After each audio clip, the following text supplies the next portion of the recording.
Realmente, a palavra de Deus, ela nos orienta, nos dá a direção correta. Mas muitas vezes nós não queremos seguir. E justamente o texto fundamental do Veredas, ele está em Jeremias, onde Deus fala para o seu povo: olhe, andai pelo bom caminho, andai pelos caminhos eternos, e vocês serão abençoados. Mas aí no final disse: mas eles não quiseram andar. Porque muitas vezes, amados, nós, como seres humanos, não queremos andar nos caminhos de Deus. Olha, e andar nos caminhos de Deus não significa, agora eu vou andar com uma auréola na cabeça e não vou pecar. Não. Andar nos caminhos de Deus, somos humanos, vamos cair, significa ter um coração como Davi teve. Davi, olhe, ele fez tantas coisas boas, mas também fez tantas coisas terríveis. Davi pecou, adulterou, Davi foi assassino. Mas a Bíblia diz que Davi foi um homem segundo o coração de Deus. Sabe por quê? Porque ele se arrependeu e pediu perdão a Deus e voltou os seus caminhos para a verdade da palavra. Nenhum de nós está isento de errar. E quando eu falo aqui de púlpito que o pior dos pecadores sou eu não faço para que seja uma frase de efeito.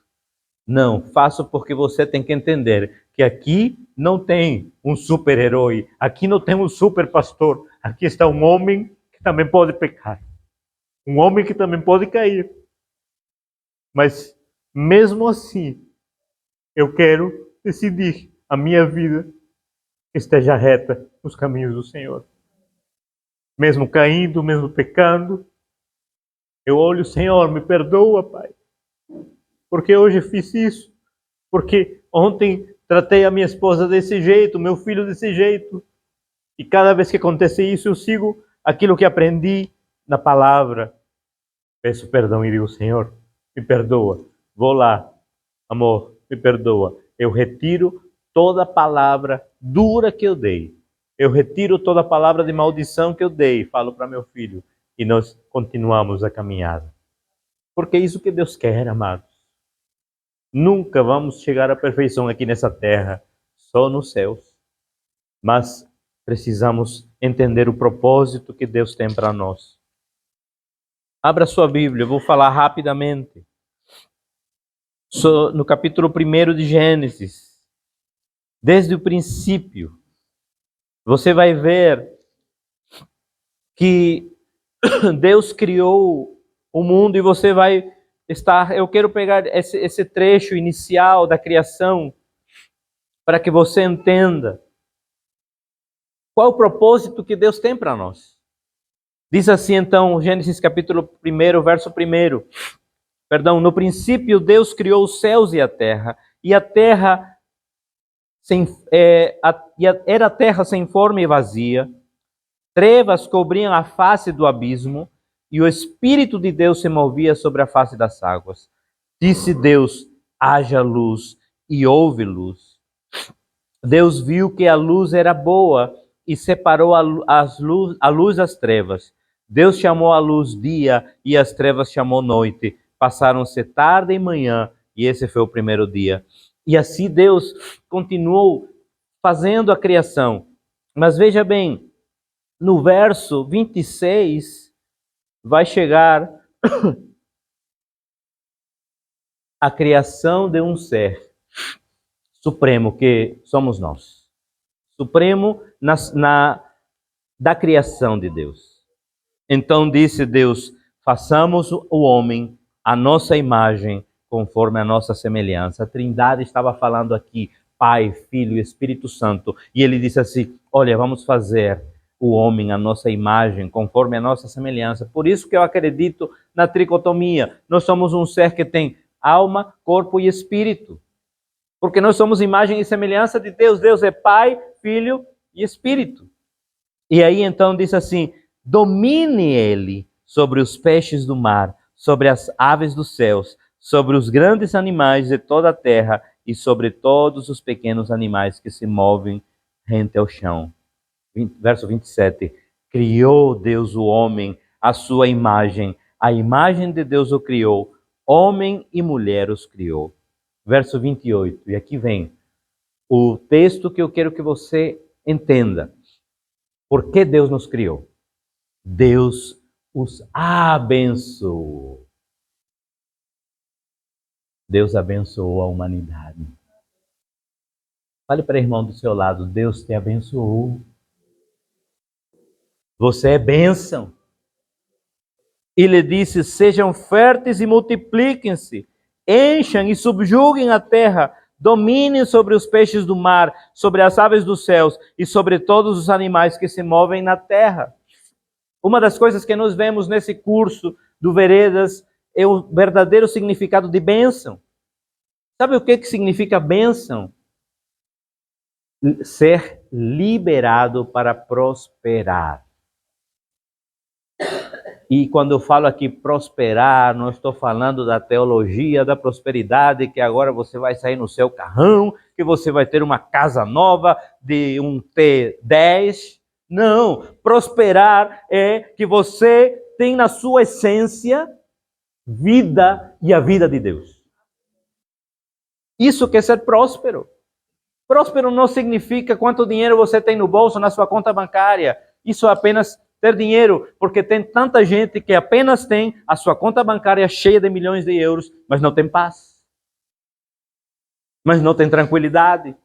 Não vive seguro, vive assim, eita, e agora estressado, o que eu vou fazer amanhã? Investir tanto? Não. Você precisa entender que ser próspero é primeiro ter paz com Deus e ter uma vida tranquila.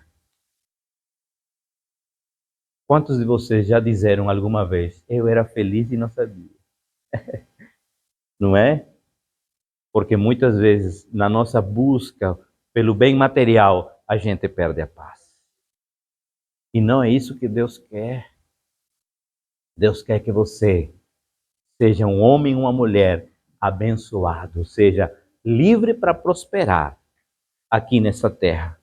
Deus criou você para prosperar. Deus não criou você para ser um tirano, um dominador. Quando ele disse domine sobre a criação. Não, Deus criou você para você ser um líder. Liderança é definida em uma palavra: serviço. Todo líder primeiro tem que aprender a servir. Porque se o líder não aprender a servir, ele vai ser um tirano, um dominador. E vai mandar. Olhe, faça aquilo. Adam, faça aquilo. Não. Eu preciso fazer para que meu irmão veja eu fazendo e com o exemplo ele faça. Quantos de vocês já me viram passando aqui a esfregona e a vassoura? Sabe por quê? Porque eu estou como líder dessa igreja, mas antes de ser líder, eu sou servo.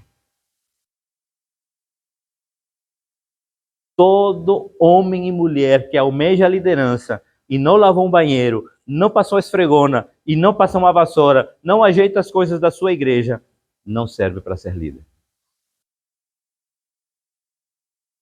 Deus me deu o privilégio, amados, de passar no Brasil, no Peru por uma igreja, no Brasil por 3 igrejas. E nas 3 igrejas eu fazia a mesma coisa que eu faço, sem ser o pastor. Pegava, ajeitava, limpava. Sabe por quê? Porque Deus estava me ensinando a forjar o meu coração para não ser um tirano, mas para ser um líder. Uma vez eu li um livro que se chama O Último Degrau da Liderança. E o que me impacta nesse livro é que já a capa nos impacta. A capa já nos chama a atenção. A capa, ela mostra Jesus lavando os pés dos discípulos. E isso é impactante, talvez para a nossa cultura não seja tão impactante, mas se você olhar na cultura judaica, sabe quem era que lavava os pés das pessoas? Era o último eslavão dos escravos. Era o escravo mais ralé. Era essa pessoa que lavava os pés das pessoas. Por quê? Porque naquela época não tinha Nike. Então andavam com sandálias. E quando entrava nas casas, os pés estavam empoeirados, porque não eram ruas calçadas, eram ruas de terra. E aí vinha o escravo, o último dos escravos, e antes de entrar na casa, ele lavava os pés das pessoas. E Jesus está dizendo, olha, eu estou me tornando um escravo mais ralé para servir você. Olha que mensagem Jesus está passando para nós. E muitas vezes a gente não quer servir na casa de Deus. Deus chamou você para ser bênção, para abençoar, para ser próspero, livre para prosperar. Mas existe propósito, existe um processo em meio a tudo isso. E aí então, amados, continuando, Jesus disse, eu não vim para ser servido, eu vim para servir. Na caminhada cristã, eu entendi uma coisa, que se eu não vivo para servir, eu não sirvo para viver. Esse é o grande segredo da vida. E aqui eu gostaria de continuar. Verso 28, então ele disse, nos abençoou. Deus nos abençoou. Desde que Deus criou o ser humano, ele já deu ordem de bênção na nossa vida. Foi falado aqui por Débora. Em Deuteronômio tem dizendo, olha, eis que ponho diante de ti bênção e maldição. E ele diz, escolhe, pois, a bênção, para que você viva uma vida próspera na terra. E aí você vai ver em Gênesis capítulo 9, verso 1. O que diz Gênesis 9, 1? Vamos ver aí. Gênesis 9, 1. Deus abençoou Noé e seus filhos, dizendo-lhes, sejam férteis, multipliquem-se e enchem a terra. Abra sua Bíblia agora em Gênesis 12, 1 e 2. Então o Senhor disse a Abraão, saia da sua terra, do meio dos seus parentes e da casa do seu pai, e vá para uma terra que eu lhe mostrarei. Verso 2. Farei de você um grande povo e o abençoarei. Tornarei famoso o seu nome e você será uma bênção. Gênesis capítulo 26, versos 1 a 3. Houve fome naquela terra, como tinha acontecido no tempo de Abraão. Por isso Isaque foi para Gerar, onde Abimeleque era rei dos filisteus. O Senhor apareceu a Isaque e disse, não desça ao Egito, procura estabelecer-se na terra que eu lhe indicar. Permaneça nessa terra mais um pouco, e eu estarei com você, e o abençoarei, porque a você e a seus descendentes darei todas essas terras, e confirmarei o juramento que fiz a seu pai Abraão. Gênesis 28, né? Versos 10 a 15. Jacó partiu de Berseba e foi para Harã. Chegando a determinado lugar, parou para pernoitar, porque o sol já se havia posto. Tomando uma das pedras dali, usou-a como travesseiro e deitou-se. E teve um sonho, no qual viu uma escada apoiada na terra, o seu topo alcançava os céus, e os anjos de Deus subiam e desciam por ela. Ao lado dele estava o Senhor, que lhe disse, eu sou o Senhor, o Deus do seu pai Abraão, o Deus de Isaque. Darei a você e aos seus descendentes a terra na qual você está deitado. Seus descendentes serão como o pó da terra e se espalharão para o oeste, para o leste, para o norte e para o sul.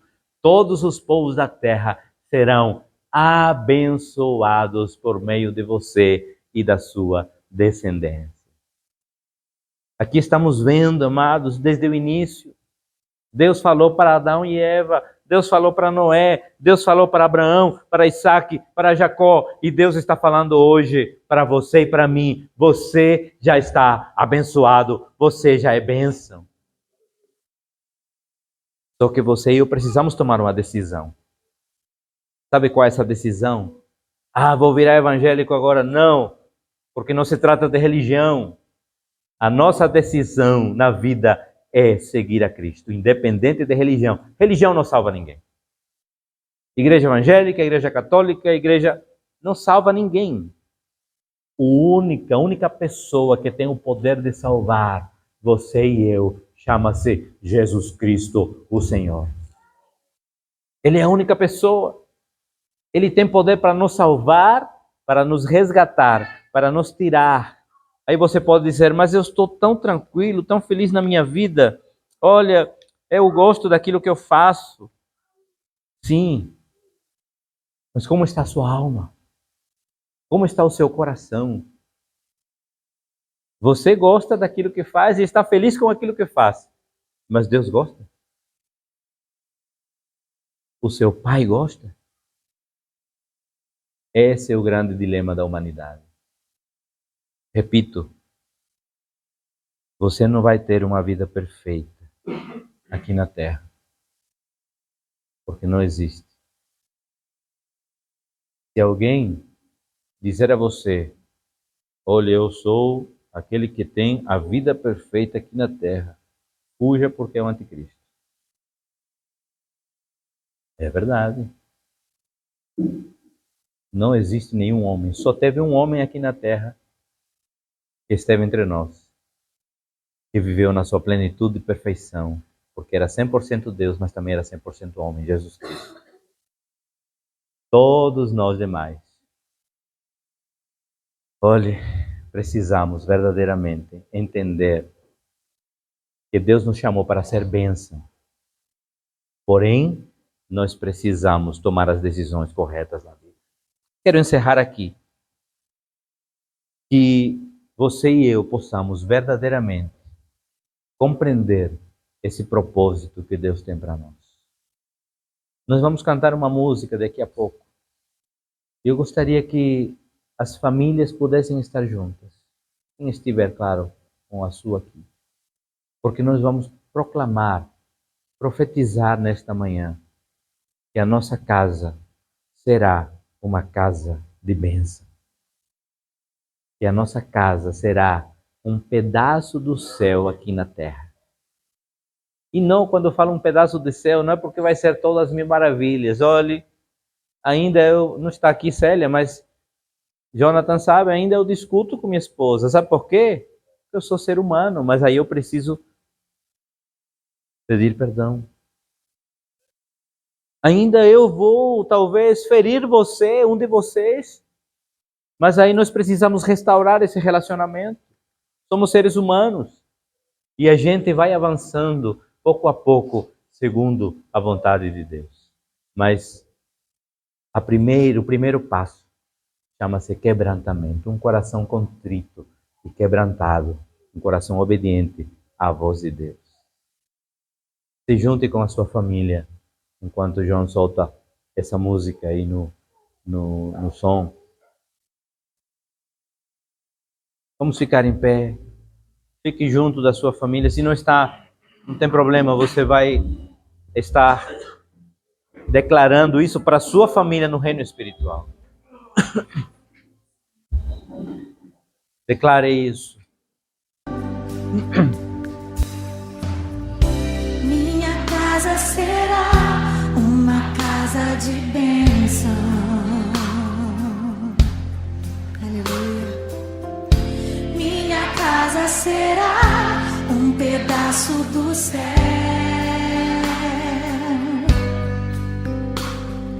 Nela estarão reunidos adoradores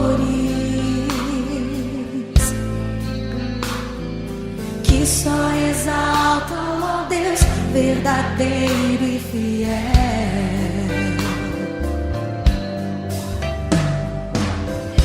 Minha casa será reconhecida como um lugar de milagre e oração,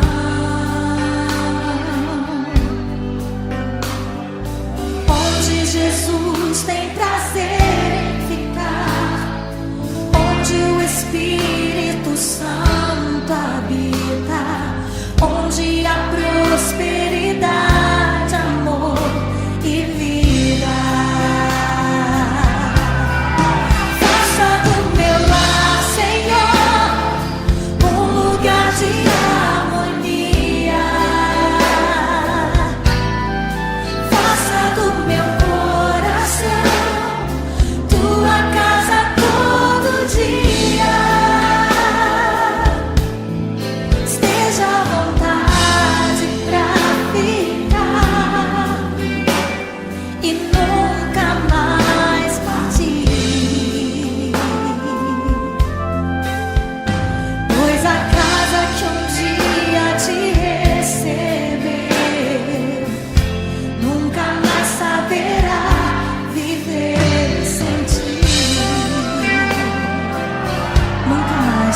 Tu és indispensável na minha casa, Pai. Seja bem-vindo ao meu lar, Senhor.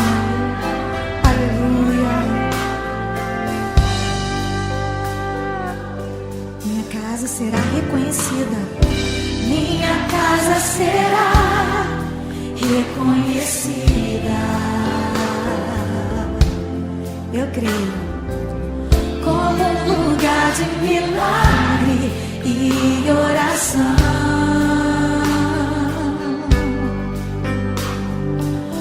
onde Jesus tem prazer